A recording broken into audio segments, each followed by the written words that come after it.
Bon matin! Alors, aujourd'hui, j'ai une bonne nouvelle à vous partager ainsi qu'une petite réflexion à propos de la peur. Premièrement, la bonne nouvelle, on est le 14 mars aujourd'hui. Le 26 mars, dans 12 jours, les spas et les saunas vont rouvrir. Mais oui, c'est presque un miracle. Et deuxièmement, réflexion à propos de la peur. Parce que tout de suite, j'entends des gens se dire: Ah, mais ça pourrait être risqué. Ah, oh, ah. Eh bien, premièrement, bon, depuis le début, même en prenant le plus de précautions possible, il y a des risques. Acceptons les risques, première chose. Mais je peux parler de mon expérience personnelle. À New York, au mois de novembre, décembre, je suis allé dans un spa. Et c'était un spa coréen de King Spa, non pas le moindre. Un spa génial, je vous le recommande. D'ailleurs, là-bas, je pense que la température du sauna le plus chaud tue le virus à tout coup. Il faut se protéger, il faut se mettre quelque chose sur la tête et se couvrir avec une couverte, sinon on brûle. Mon expérience au spa là-bas était super. Ça m'a vraiment fait du bien. J'avais l'air vraiment heureux en sortant. Puis, je suis certain, je suis convaincu que les gens qui vont aller au Bota Bota vont être bien traités et vont faire attention. Je veux dire, je connais l'administration là-bas, puis ils voudront pas prendre de chance avec la sécurité des gens. Ensuite, si je continue avec plus au niveau de la peur, parce que ça fait quand même 1 an de pandémie qu'on a vécu, beaucoup de gens ont été traumatisés et il y a quand même une forme de terrorisme d'État qui a été, au nom de la santé publique, qui a été fait, je dirais. C'est un gros mot de dire terrorisme d'État, mais quand on parle de terreur, je veux dire, on peut employer certains mots à toutes les sauces. Je me permettrais d'utiliser le mot terrorisme d'État dans le sens que même si c'était pour une cause légitime, la COVID-19 et sauver le monde, sauver le monde, eh bien, je pense qu'il y a vraiment une terreur qui a été installée. Je pense pas que c'était intentionnel, mais je le nomme comme ça parce que je le vois dans les yeux, dans les gens, dans la rue.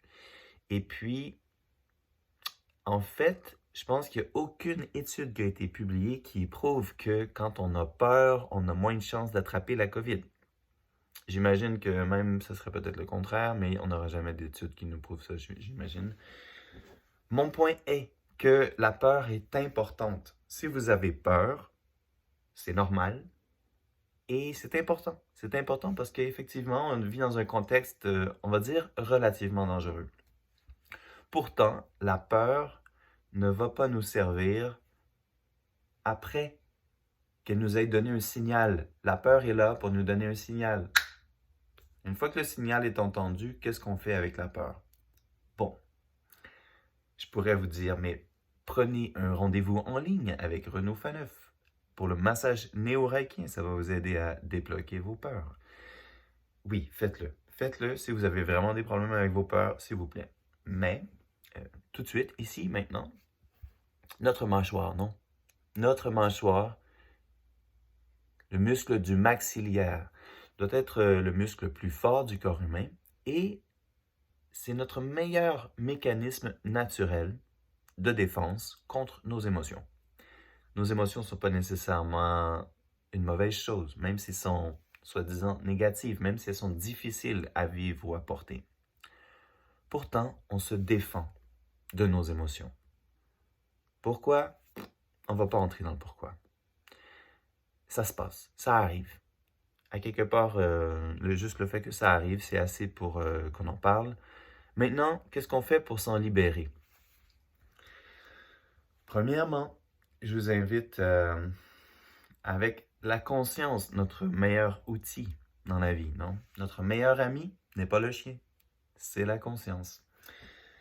La bonne conscience, haha, la mauvaise conscience, peut-être pas notre meilleur ami. Ici, la mâchoire. On amène notre respiration avec notre conscience au niveau de la mâchoire. Et on se permet quelque chose qui semble incroyable, ouvrir la bouche. Incroyable. En temps de COVID, tout le monde sait fermer la bouche, bien entendu. Donc, si vous avez peur, faites ça dans un espace où est-ce que vous êtes seul, bien sûr. ou dans un endroit, en tout cas, où est-ce que vous n'aurez pas de chance par la voie aérienne de transmettre quoi que ce soit à personne, OK? Mais ça, ce que je vous partage ce matin, c'est vraiment essentiel. Vraiment, vraiment essentiel. Ça peut ressembler comme un détail. Je vais entrer dans la pratique. Je vais le faire pendant 1 minute et je vais arrêter la vidéo, OK? Je vous invite à inspirer par le nez. Expirer par la bouche. Inspirer par le nez. Expirer par la bouche. Et commencez à faire des petits cercles ici. Si vous voulez être certain où est le maxillaire, qu'est-ce qu'on fait? On serre les dents. On relâche. On inspire. On expire. Puis là, le but, là, c'est pas de pousser le plus possible pour que la résistance s'en aille. Non, ça... Imaginez, pousser le plus fort possible sur un mur pour qu'il s'enlève. Il y a peut-être une porte dans le mur, peut-être faut le contourner, ça va peut-être aller plus vite. OK? Mais pousser le plus fort possible ne va pas vous amener les meilleurs résultats possibles. Si on pense comme ça, je me permettrais de dire que on aime ce qui est difficile dans la vie. C'est comme si on aime ce qui est difficile, on va prendre le chemin le plus difficile. Il y a des chemins plus faciles. Donc, on inspire, on expire. Puis on peut même exagérer. Je ne vais pas le faire devant vous, hein? Une grimace. Ah! Mais oui, faites des grimaces, faites des sons. Ah! Peu importe l'émotion, laissez-la sortir. Oui. Si c'est trop extrême, soyez avec quelqu'un. À une certaine distance, bien sûr. OK, ça va être tout pour aujourd'hui, mais oui. S'il vous plaît, massez-vous le visage. Puis si vous vous lavez les mains beaucoup, beaucoup, comme excessivement, ou si vous mettez de l'alcool, encore pire, disons, parce que ça détériore les mains, hein, la peau, à la longue, le gel et tout. C'est pas neutre. Qu'est-ce qu'on fait? On se crème. On se crème. N'oubliez pas de vous crémer beaucoup. Nourrissez-vous de bonnes choses. Allez, c'était ma bonne nouvelle aujourd'hui et ma petite réflexion sur la peur. Bonne journée.